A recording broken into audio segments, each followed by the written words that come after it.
Good afternoon, Darren. I wonder if you could tell us what Transmentum has brought to your business. I think working with Transmentum over the last 12 months has really opened my eyes to what we can achieve as a business. We hadn't been stale, but we weren't making the progress we wanted. And again, we were working with Transmentum the very early days. We stopped and we actually thought about what we wanted to achieve as a business.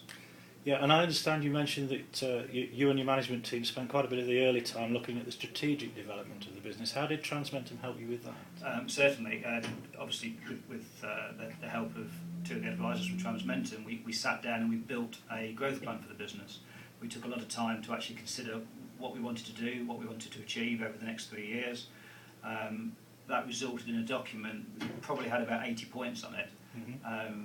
We review the document regularly, and now 9 months later, there's still not one thing on there that isn't critical to what I want to do with my business in the future. So I think that was possibly the most important series of days in the 20-year history of the business. I see. And what has been the outcome of all this planning? Can you tell us where the business is at the moment? We're on target. We achieved 25% growth last year. We're on target to achieve a further 30% year on year for the next 2 years. We've added 10 new members of staff since September 2010. And we're still recruiting. It's giving us the ability to actually do more with less people, but at the same time the turnover has increased so much that we've got to employ more staff.